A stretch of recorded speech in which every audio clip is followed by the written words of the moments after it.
thought I knew my way around the gym, but the person I had helping me out on this project taught me a lot about nutrition and exercise, and it was all stuff that I did not know. And Rob said that it was largely your decision to kind of try and gain that physical capacity. Why is it so important?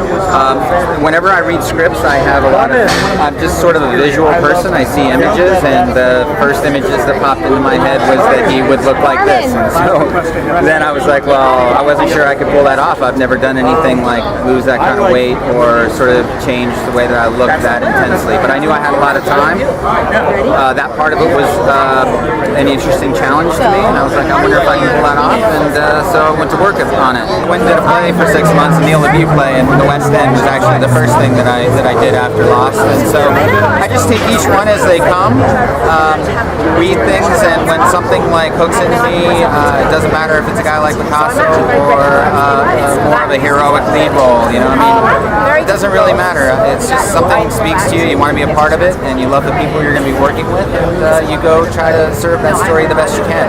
How are you able to embody some dark, gritty character? I don't know. He was kind of sick. He's a little sick, and that was fun.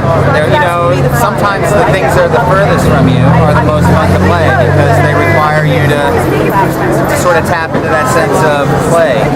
When you were a kid and you made believe you were many things, and sometimes the things that are closest to you or the things you can relate to the most are even more difficult than the ones that are a long ways away from you, and you feel kind of a freedom to jump way out there on. That image popped into my head when I read the script very early on, and I felt that he burned at a sort of an energy level that was so intense that it would almost be eating away at his own body. It would be so completely efficient.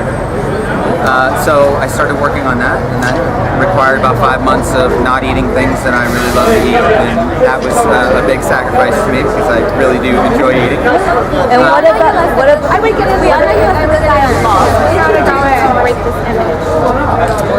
I didn't really think about that at all. I never think about anything that I've done before or anything that I'm going to do next. I really look at each project as its own sort of contained universe, and for me it was just about sort of bringing my truth and my imagination and the way that I interpreted why this guy would do what he does, and the rationalization that he builds in his own mind for that.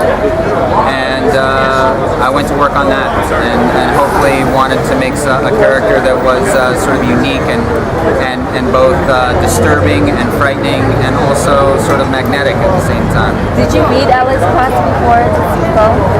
No, I did not, and I didn't want to after I took the film because I didn't really want to build any boundaries for myself and Rob while we were creating this character. I kind of wanted to say totally free to let the character take us where the character was going to take us. Did playing a character like this take any toll on you mentally to play a character that's this dark and this psychotic? I don't think it took any toll. I think there were moments where I was like, I really, really wanted to not have to go to work the next day.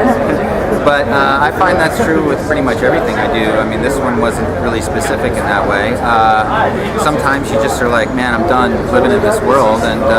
But this one was very challenging, and that's what I like about it. Real quick, chemistry between you and Tyler. Real quick, you and Tyler. As far as two guys that want to kill each other, I think we had great chemistry. Why did you want to work on this project? The role and how he fits into the story, and Rob Cohen. I'm just the biggest fan of Rob. Thank you so much. You look great. Thank you.